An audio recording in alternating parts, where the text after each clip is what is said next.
nombre del Señor, le voy a invitar, póngase sobre sus pies. Gloria al nombre del Señor. Capítulo 11 del libro del Apocalipsis. Alabado el nombre poderoso de nuestro Dios. Capítulo 11, hermanos.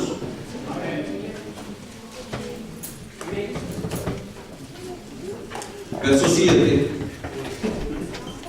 Alabado sea el nombre del Señor. ¿Lo tienen todos, hermanos? Capítulo 11, verso 7 en adelante. Leemos a la gloria del Padre, del Hijo y del Espíritu Santo. En el nombre del Padre, del Hijo y del Espíritu Santo. Cuando hayan acabado su testimonio, la bestia que sube del abismo hará guerra contra ellos y los vencerá y los matará. Y sus cadáveres estarán en la plaza de la grande ciudad, que en sentido espiritual se llama Sodoma y Egipto, donde también nuestro Señor fue crucificado.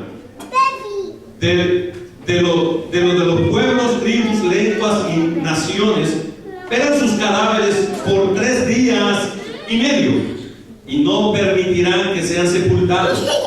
Y los moradores de la tierra se regocijarán sobre ellos y se alegrarán y se enviarán regalos unos a otros, porque estos 2 profetas habían atormentado a los moradores de la tierra.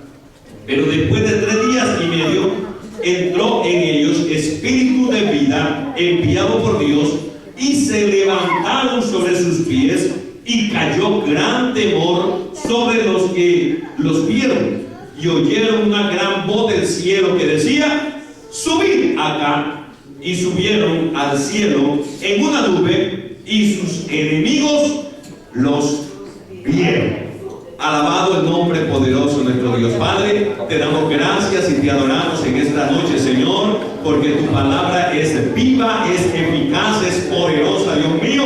Creemos a esta palabra, Dios mío, esta profecía que fue, aleluya, entregada al mundo, Señor, pero está siendo oculta, Señor, pero está siendo, aleluya, pisoteada, pero no está siendo predicada, Señor, aleluya. Hombres que están perdiendo el tiempo hablando de otras cosas, Señor, antes de predicar la verdad de tu palabra. En el nombre de Jesús te adoramos en esta tarde, Dios mío, por cada uno de los que están aquí escuchando, Dios mío, esta palabra de bendición que trae a nosotros, trae consuelo, trae vida, Dios mío, trae fortaleza. En el nombre de Jesús, que a través de esta palabra, Dios poderoso, nosotros agarremos en ti fe, confianza, seguridad, Señor, aleluya, de nuestra salvación. En el nombre poderoso de Jesús te damos gracias, Padre. Amén y amén.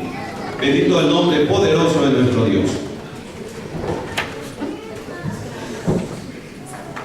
Felicitamos a la congregación que se hizo presente este día, hermanos. Es una bendición que cada día se van agregando un poquito más los días martes, y espero, hermanos, que cuando concluyamos la enseñanza de la escatología, usted mantenga esa misma línea de estar viniendo los martes para aprender, hermanos, y a la vez buscar a nuestro Dios en oración. Quería preguntarle a los hermanos que no tienen folleto. ¿Quiénes no tienen folleto, hermanos? 1, 2, 3, 4, 5. Bueno, hermanos Chévez, déjenle por favor los que están ahí. Son copias, hermanos, no como los primeros, pero son las copias donde está toda la información. Levante su mano los que no. Los primeros solo son 6, me parece. Bendito el nombre del Señor. Alabado el nombre del Señor.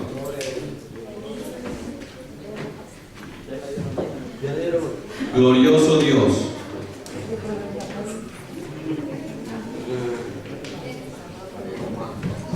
Ok. Bueno, yo les sacamos más para la próxima semana. Ojalá que esas folletos, hermanos, no se estén quedando en la casa. Ahora, levanten la mano todos los folletos, hermanos. Quiero ver que te entreguen 80. Ay, Dios mío, ¿dónde están entonces los folletos?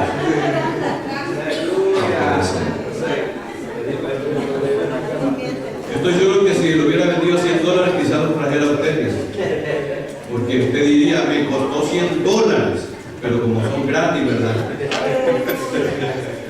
Bueno, prepárense, hermanos, para concluir con lo que tuvimos iniciado la semana pasada y estamos tratando un tema importante, pero a la vez, hermano, no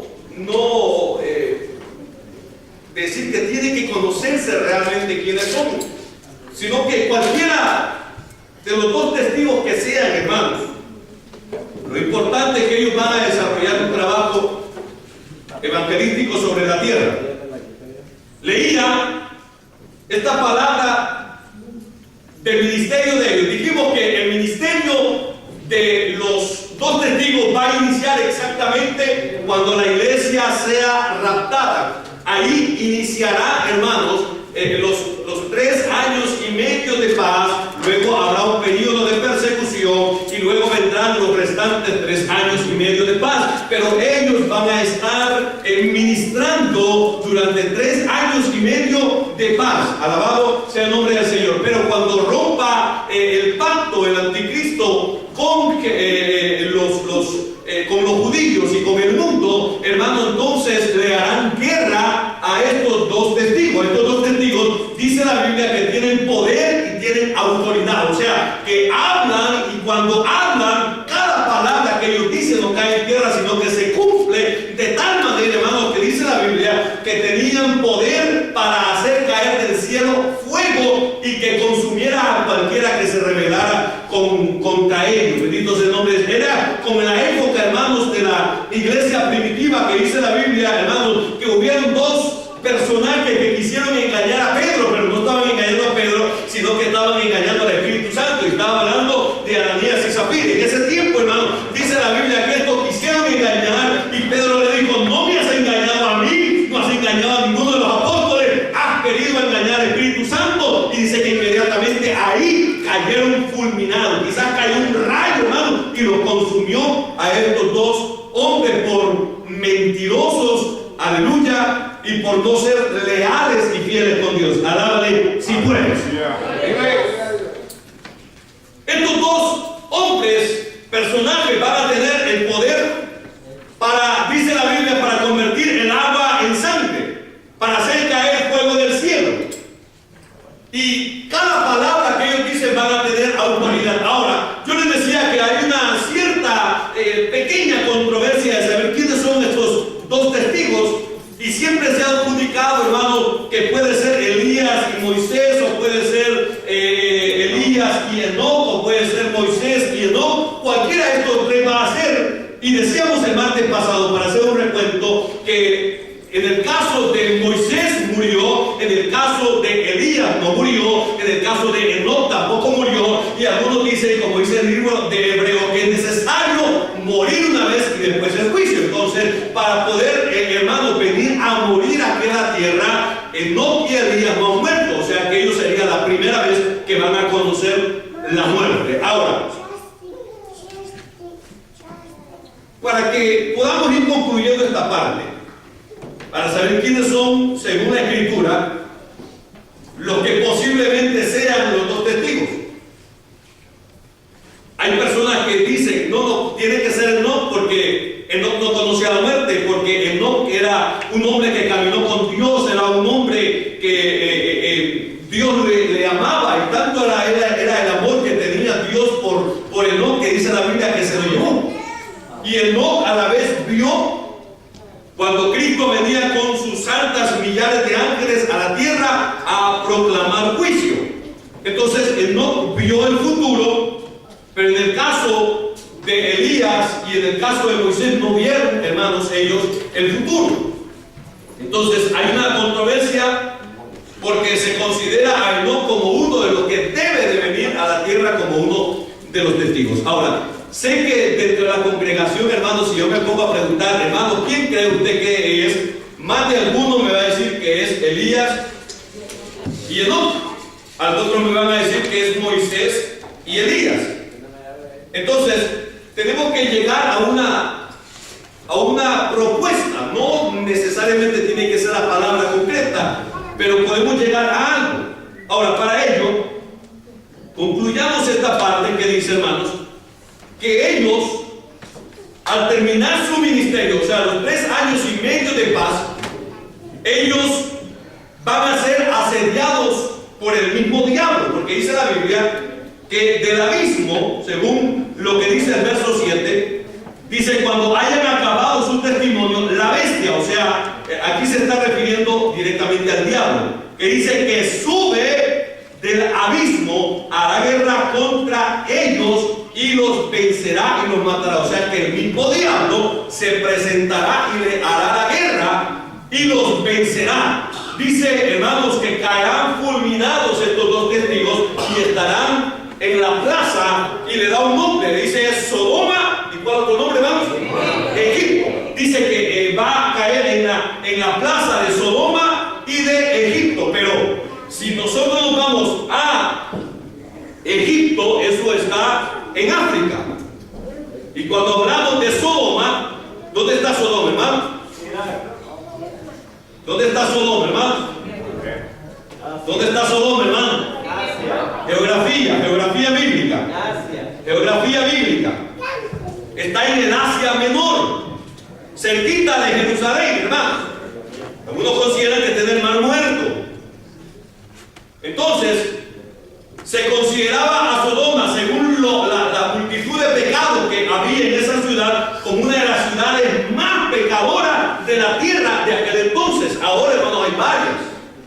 Podemos considerar Las Vegas, podemos considerar Luisiana, podemos considerar Miami, solamente en Estados Unidos, no digamos, hermanos, Europa.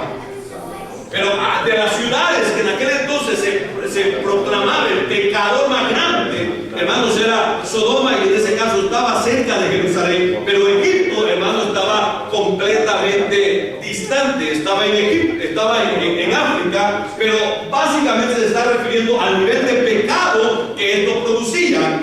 Tanto Egipto simbolizaba, hermanos, el mundo, y Sodoma significaba el pecado de aberración. Lo más pervertido que podía haber del pecado simbolizaba Sodoma, y la Biblia dice que Egipto simbolizaba en sí el mundo, pero dice que fue puesto en una de estas plazas.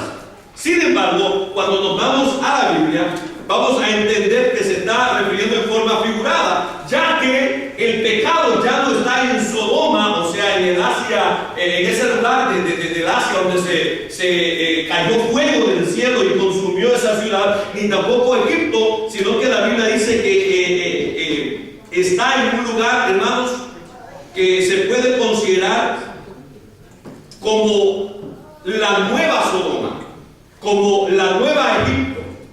Y eso dice que es donde fue crucificado Jesús, y sus cadáveres estarán en la plaza de la grande ciudad, que en sentido espiritual, oiga, sentido espiritual, o sea, figurado, es Sodoma y Egipto, donde también nuestro Señor fue crucificado. ¿Dónde fue crucificado Jesús? Hermano, ¿dónde fue crucificado Jesús? En Jerusalén, hermano. Esa grande ciudad se va a convertir en la nueva Sodoma, se va a convertir en el nuevo Egipto, porque ahí se sentará el anticristo, y dice la Biblia que exigirá que todo el mundo se postre delante de él. Bendito el nombre del Señor. Ahora, estos 2 testigos hacen una guerra contra el anticristo, contra la bestia. Dice que el anticristo o la bestia pudo más que ellos, y los vencerá, y estarán, hermanos, en la grande plaza, o sea, en Jerusalén serán expuestos. Y dice la Biblia que todo el mundo lo sabrá inmediatamente. Dice la Biblia en el verso 9: y los de los pueblos, tribus, lenguas y naciones verán sus cadáveres por 3 días y medio, y no permitirán que sean sepultados. Mire cómo está la tecnología, hermanos, profetizada en la Biblia. Esta Biblia, o Juan lo escribió aproximadamente en el año 95 después de Cristo. Si lo hacemos, hermanos, a nuestra actualidad, son casi 2000 años donde Juan profetizó, hermanos, que todo el mundo simultáneamente iba a ver estos 2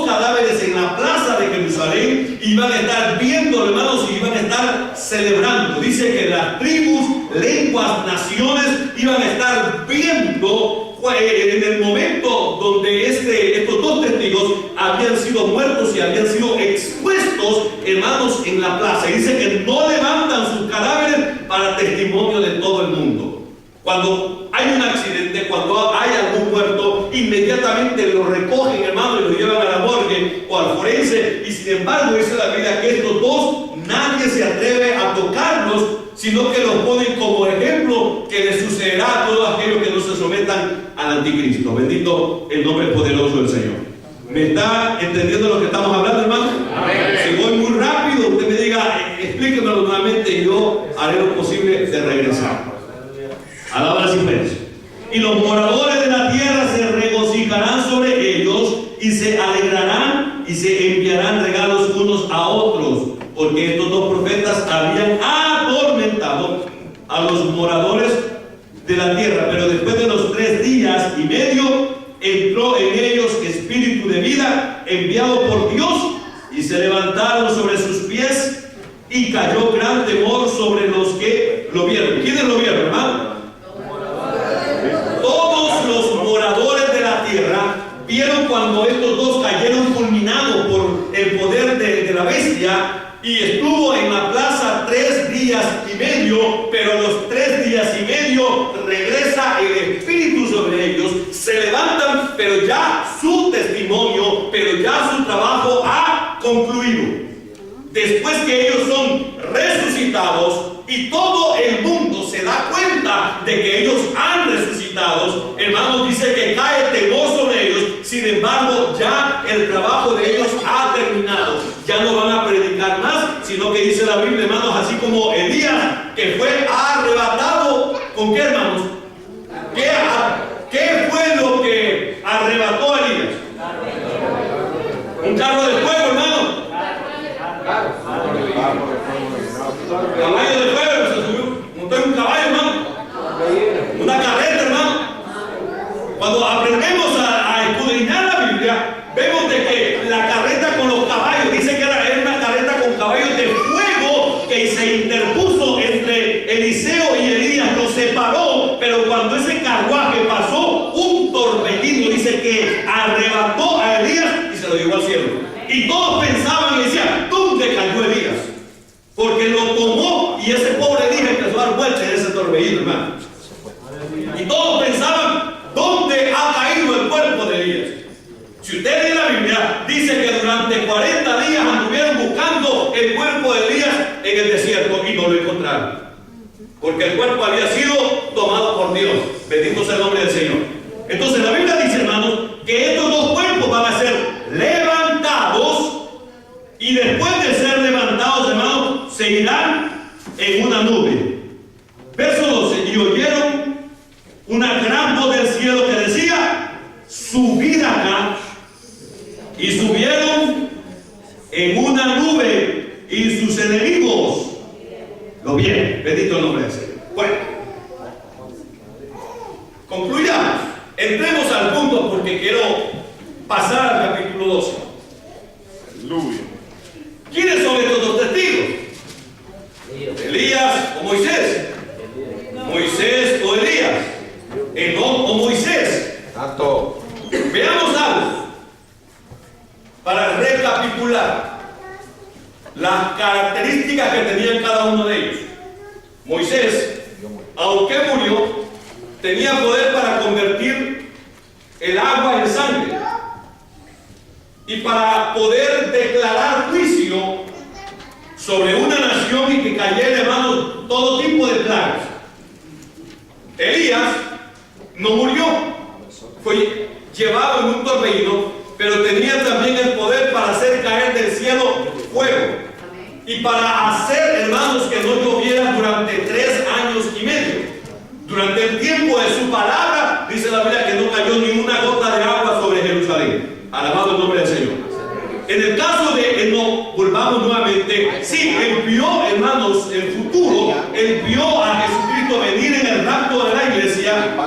La única diferencia es que él nació antes de que el pueblo de Israel naciera. Y venía volando.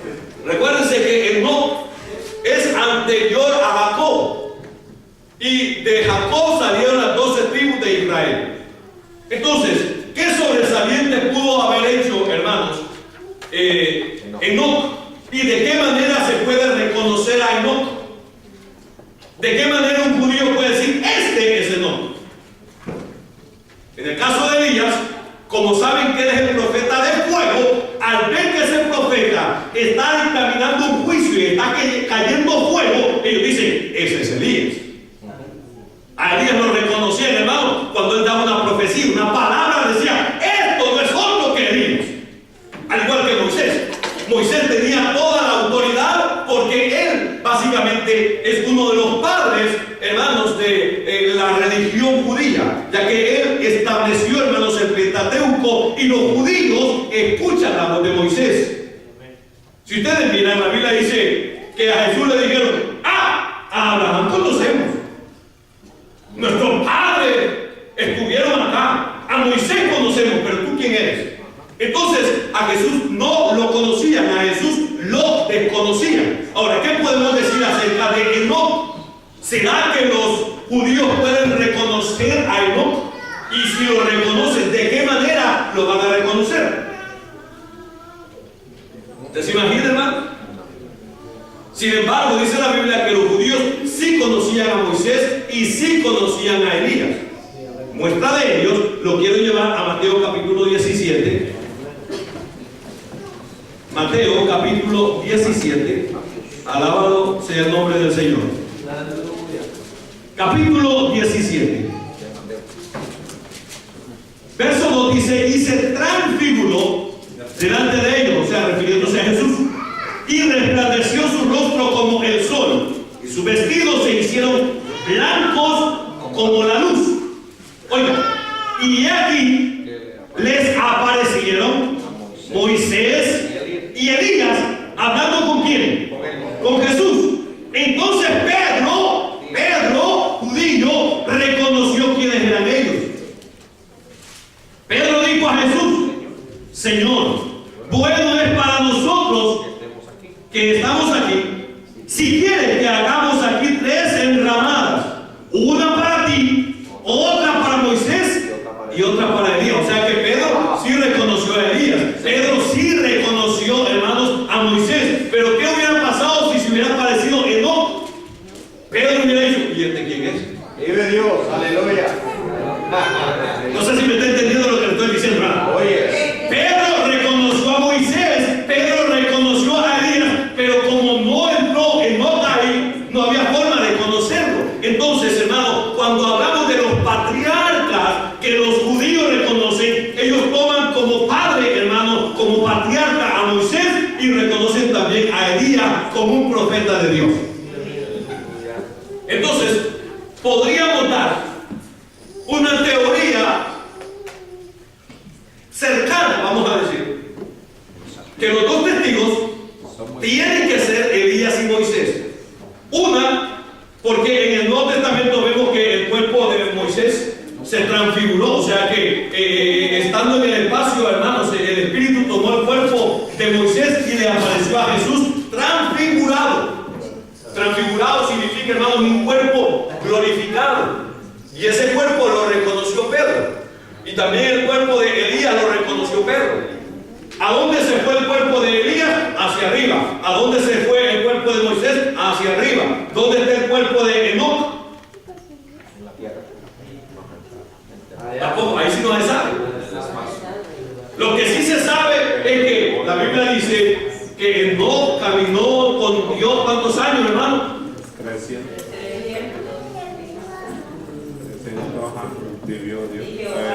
Y Jehová Dios dice que al ver cómo era justo y un hombre recto, perfecto en sus caminos, dice que se lo llevó, pero no dice nada del cuerpo.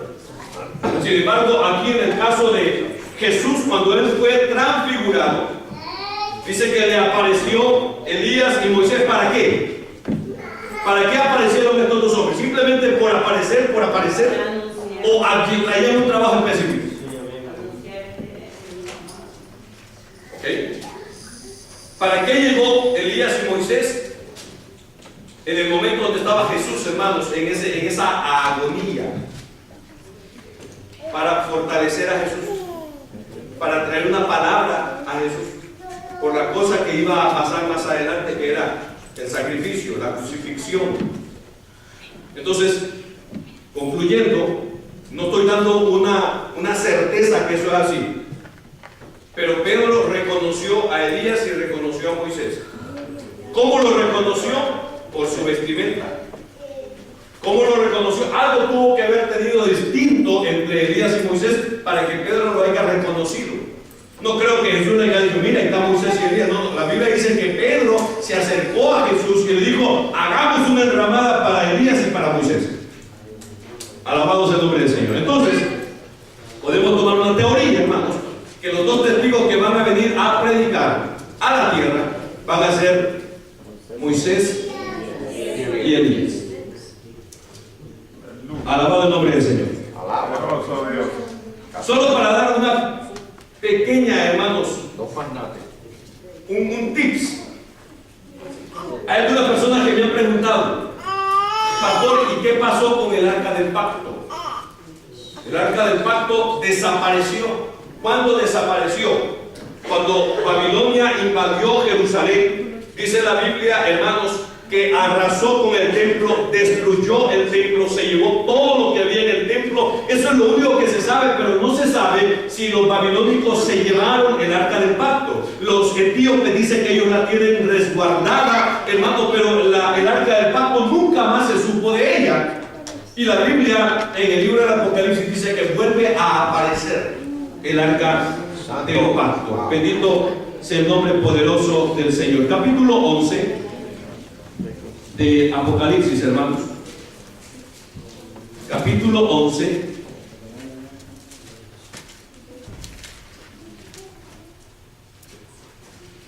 Alabado sea el nombre del Señor. Verso 19. Y el templo de Dios fue abierto en el cielo, y el arca de su pacto se veía en el templo, y hubo relámpagos, voces, truenos y un terremoto y grande granizo. ¿Apareció dónde, hermanos, el arca del pacto? Templo. En el templo de Dios, pero no aquí en la tierra, sino en el cielo. En el cielo, allá. O sea, no es que está perdida. El arca del pacto nunca estuvo perdida, Fue guardada. sino que Dios, pienso yo, que la tomó y la resguardó, y ahora la tiene, hermanos, en el templo del gran yo soy. O sea, no aquí en la tierra, sino en el cielo. Entonces, cuando, hermanos, sonó la séptima trompeta, dice la Biblia, hermanos, que el templo fue abierto y se pudo ver en el lugar santísimo el arca del pacto de Dios. O sea, ya no está aquí en la tierra, sino que ahora está en el cielo. Eso es por lo que preguntan, hermanos, ¿dónde está el arca del pacto? El arca del pacto ya no está aquí en la tierra. El arca del pacto está en el templo de Dios, en los cielos. Ok.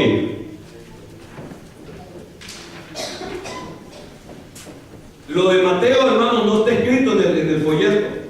Espero que los que vayan anotando sepan que ese versículo de Mateo donde se menciona a Moisés y Elías no está ahí. Así que usted haga la anotación. Capítulo 12, ahora del Apocalipsis. Alabado el nombre poderoso de nuestro Dios. Apareció en el cielo una gran señal, una mujer vestida de sol, con la luna debajo de sus pies, y sobre su cabeza una corona de 12 estrellas. Y estando encinta, clamaba con dolores de parto, en la angustia del alumbramiento. También apareció otra señal en el cielo, he aquí, un gran dragón escarlata, que tenía 7 cabezas y 10 cuernos, y en sus cabezas 7 diademas, y su cola arrastraba la tercera parte de las estrellas del cielo, y las arrojó sobre la tierra. Y el dragón se paró frente a la mujer que estaba para dar a luz, a fin de devorar a su hijo tan pronto como naciese.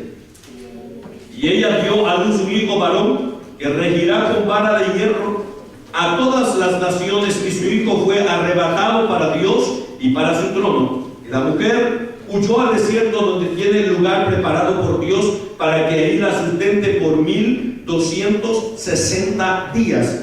Después hubo una gran batalla en el cielo. Miguel y sus ángeles luchaban contra el dragón, y luchaba el dragón y sus ángeles, pero no prevalecieron, ni se halló ya lugar para ellos en el cielo, y fue lanzado fuera el gran dragón, la serpiente antigua que se llama Diablo y Satanás, el cual engaña al mundo entero, y fue arrojado a la tierra, y sus ángeles fueron arrojados con él.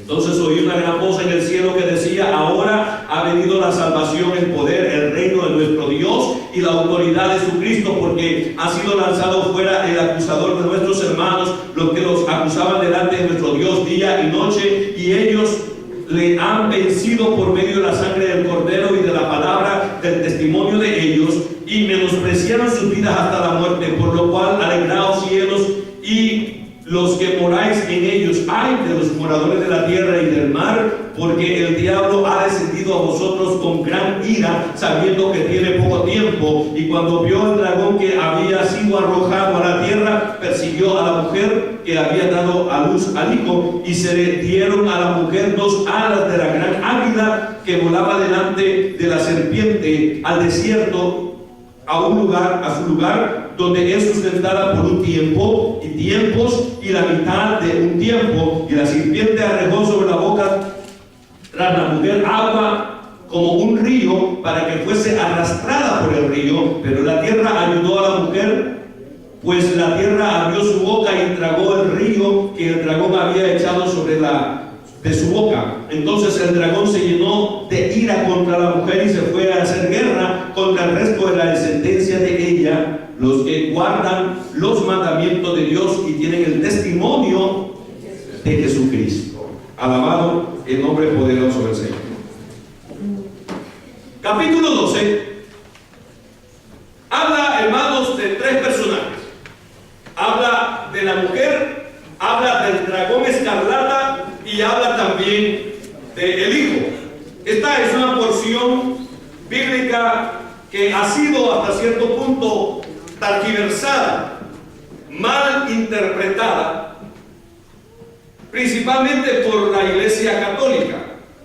Ellos aseguran, hermanos, que la mujer a la que se está refiriendo capítulo 12 es María, el hijo es Jesús y el dragón es el diablo.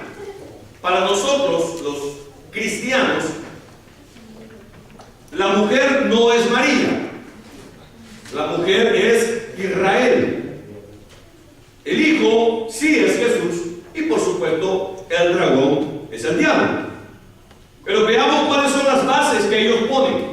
Si usted mira la imagen, y a eso me refiero cuando digo de que los católicos aseguran de que en el capítulo 12 se está refiriendo a María.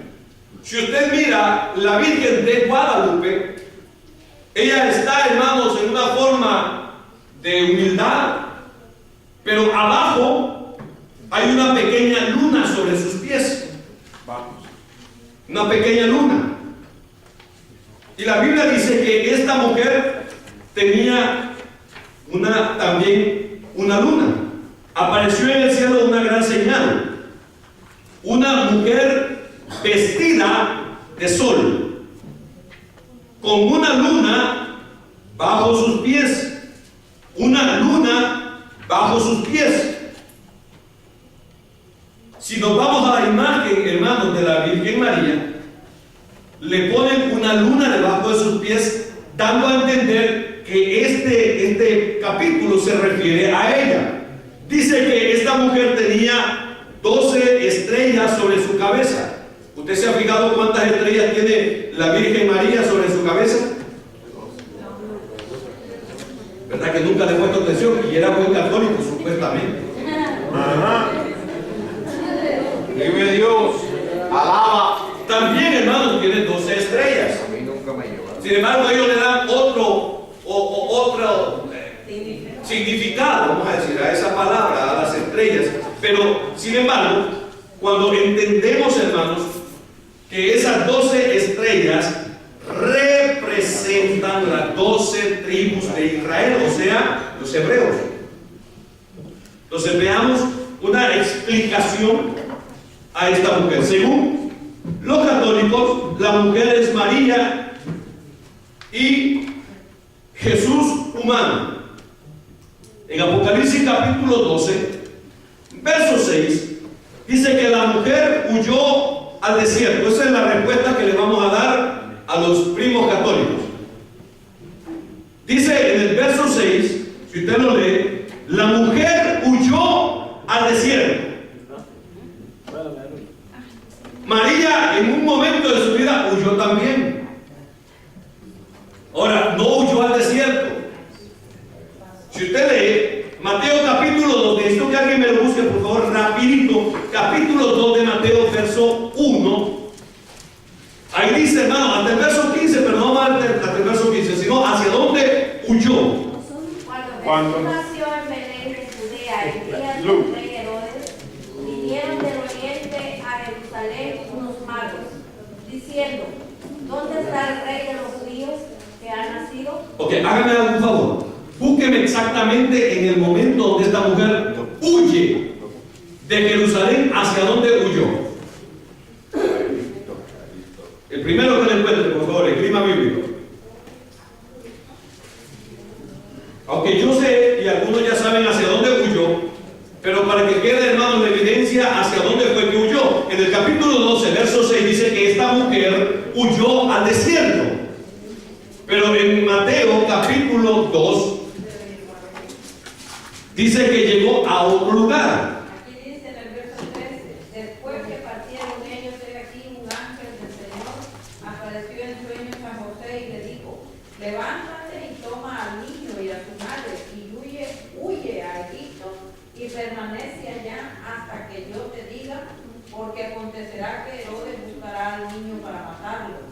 Y él, despertando, tomó de noche al niño y a su mujer y se fue a Egipto y estuvo allá hasta la muerte de Herodes, para que se cumpliese lo dicho por el Señor por medio del profeta, cuando dijo: de Egipto llamé a mi hijo. Gracias. Entonces vemos ahí que capítulo 12, Apocalipsis, verso 6, dice que la mujer huyó al desierto, pero no iba con el niño, ¿verdad? Ahí no dice que iba con el niño. Ahí dice que la mujer huyó al desierto. Sin embargo, la Biblia dice en un momento dado, cuando María huyó, no huyó sola. Huyó José, María y Jesús. ¿Hacia dónde? Hacia Egipto. En el caso de la mujer, huyó sola. Según capítulo 12, verso 6, la mujer huyó sola. ¿Por qué? Porque el niño fue arrebatado para Dios. Entonces, la única que huyó fue la mujer.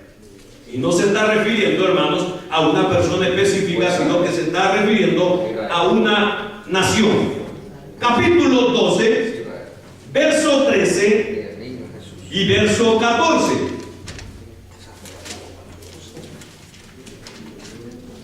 Y cuando vio el dragón que había sido arrojado a la tierra, persiguió a la mujer que había dado a luz al hijo varón, y se le dieron a la mujer 2 alas de la gran águila para que volase delante de la serpiente al desierto, a un lugar donde es sustentada por un tiempo y tiempos y la mitad de un tiempo. La mujer huyó sola. ¿Sí? Ahí en el verso 13 y verso 14 dice que la mujer huyó sola. No iba ni José ni iba el niño Jesús para decir que se estaba refiriendo exactamente a María. Ahí la Biblia dice que la mujer huyó sola y en el desierto fue ayudada por Dios, y Dios la guardó y la sustentó en un lugar específico. Vamos, Apocalipsis capítulo 12, verso 15, dice: y la serpiente arrojó de su boca tras la mujer agua como un río, para que fuese arrastrada por el río. Pero la tierra ayudó a la mujer, pues la tierra abrió su boca y tragó el río que el dragón había echado de su boca. En este momento, la mujer es ocasión de persecución. esta mujer del capítulo 12 huye al desierto porque el dragón la persigue. ¿Para qué? Para matarla. Sin embargo, en el caso de María, María no era ocasión de persecución. A quien querían matar era a Jesús. ¿Me está entendiendo, hermano? Entonces, votamos esa argumento, hipótesis, que dicen de que el capítulo 12 se refiere a María, y no es María, se refiere directamente a Israel. Israel, ¿por qué? Porque las 12 estrellas que tiene sobre su cabeza simbolizan las 12 tribus de Israel. Alabado el nombre del Señor. La Biblia habla de Israel como la esposa. Esto es un poquito larguito, hermanos, cuando hablamos del capítulo 12, porque este es el evento exactamente refiriéndose a Israel en el momento donde el anticristo rompe el pacto con Israel. Israel, hermanos, tiene que huir, porque la Biblia dice que el templo de Jerusalén es tomada por el anticristo, y el anticristo se sienta en el templo de Jerusalén y exige que todos le adoren. Como los judíos, hermanos, no pueden adorar a otro que no sea Dios, a otro que no sea Jehová, entonces ellos van a tener que huir. De lo contrario, van a ser muertos en Jerusalén. Entonces, los que huyen, hermanos, de Jerusalén es el pueblo de Israel que huye al desierto, donde dice la Biblia que ellos son guardados por Dios y sustentados en el desierto, hermano, por una cantidad de días específicos. Lo dice en dos formas. Dice 1260 días, o sea, 3 años y medio bajo el calendario judío. Por si no lo entendieron de esa manera, la Biblia dice que la mujer va a ser sustentada por un tiempo, por tiempos, y la mitad de otro tiempo. Tiempo representando un año, tiempos representando 2, o sea, 3 más 1, 3, y la mitad de un tiempo y medio, refiriéndose a 3 años y medio, donde van a ser sustentadas. ¿En qué periodo va a ser sustentada esta mujer? En el tiempo de de los 3 años de paz, o los 3 años de tribulación.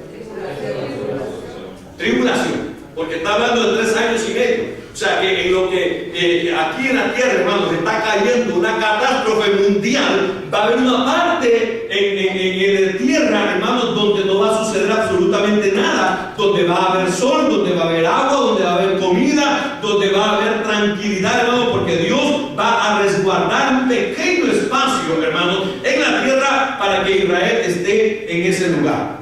¡Wow! En lo que en toda la tierra va a haber terremoto, en ese lugar no va a haber terremoto. La Biblia dice, hermano, que en Egipto cayeron las 10 plagas sobre Egipto, pero sobre Gosén no había nada. Había oscuridad en Egipto, pero en Gosén había luz. Había hambre en Egipto, pero en Gosén había, hermanos, abundancia. Había comida, porque la protección de Dios estaba con el pueblo de Israel. Lo mismo será en el capítulo 12. La Biblia dice, hermanos, ellos van a ser guardados de todas las plagas que van a caer sobre la tierra. Alabado el nombre poderoso del Señor. ¿Cuándo se alegra, hermano? Ahora, recuérdese que usted no va a ver eso, usted lo va a estar viendo desde el cielo. Aquí lo que va a haber es tremendo caos. Lo que va a haber en el cielo es boda.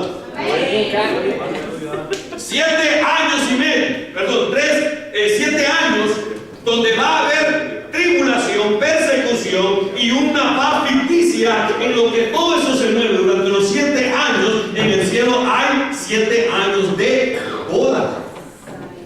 ¡Wow! Dígale a la persona que está a la par suya, hermanos. 7 años para ti y para mí. Esa es la alegría, hermanos, de saber, hermanos, interpretar esta Biblia. ¿Por qué? Porque para los que no tienen esperanza es tristeza, es frustración, hermanos, y es dolor. Pero para nosotros esto debe causar alegría. ¿Por qué razón? Porque en lo que aquí va a haber, hermanos, tremendo caos, allá va a haber tremenda fiesta. Alabado el nombre del Señor. Isaías, capítulo 54, hermanos, a Israel se le conoce como una mujer. Isaías capítulo 54, versos 5 y 6. Quien me lo lea rapidito, por favor. Porque tu marido es tu hacedor, Jehová de los ejércitos es su nombre, y tu redentor, el Santo de Israel, Dios de toda la tierra, será llamado. Porque como a mujer abandonada y triste de espíritu te llamó Jehová, y como la esposa de la juventud que es repudiada, dijo el Dios tuyo. Amén. Isaías habla de una mujer repudiada. ¿Qué es una mujer repudiada? Una mujer que antes estuvo casada, que le perteneció a un hombre, pero por causa de su fornicación. Note que aquí hay algo bastante especial que debemos de entender. Cuando la Biblia habla acerca de la mujer que representa a la esposa de Dios, Israel, ella es repudiada por su fornicación. Sin embargo, si pertenecía a su marido, no tenía que ser fornicación, tenía que ser adulterio. Sin embargo, a esta mujer no se le acusa por adulterio, se le acusa por fornicación. El adulterio se aplica directamente, hermanos, a fallarle a su esposo sexualmente con otra persona. Pero en el caso de la fornicación se puede utilizar como cosas, hermanos, que entraron en el interior de una persona y se rebeló contra su marido, y su marido por esa razón la repudió. Ahora, esta mujer, según capítulo 54 de Isaías, fue repudiada por Dios, y dice la Biblia, hermanos, que la abandonó a su suerte. Pero llega un momento donde el Señor la vuelve a tomar. Hay un libro, hermanos, de los profetas menores, donde dice que esta mujer es comparada con una serie de personas. Primero se le compara con una prostituta, pero luego al final se le llama Jezreel. Y Jezreel, hermanos, es retomada nuevamente.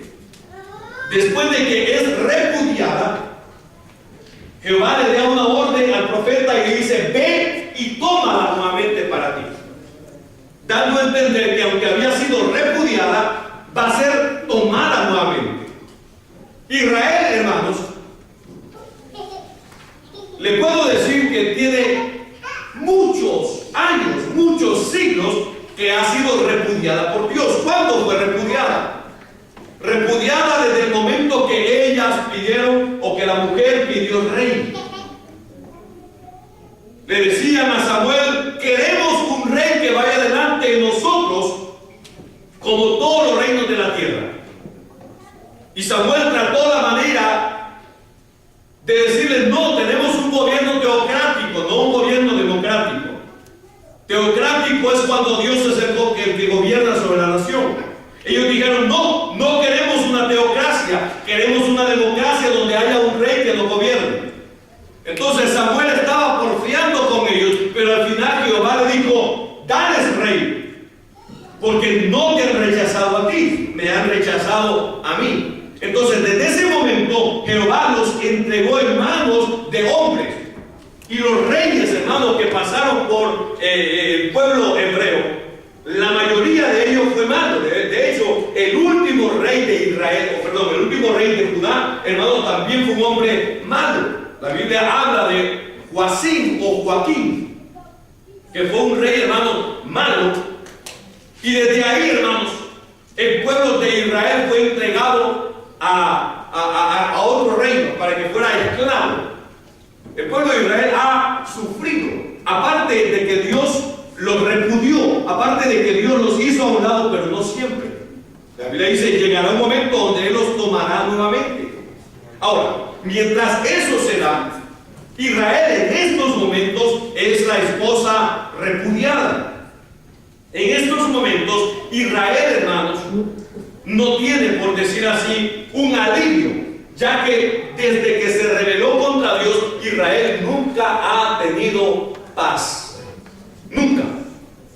Ahora, la Biblia dice, cuando escuchen paz y seguridad, entonces vendrá destrucción repentina, refiriéndose a los 3 años y medio donde ellos construyen el tercer templo de Salomón.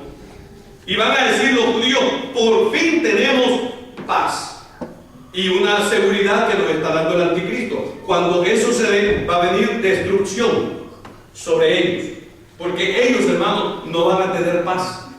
Ellos todavía en estos momentos no tienen paz, aunque ya tomaron control del templo de Jerusalén. Todavía, hermanos, ese templo no les pertenece.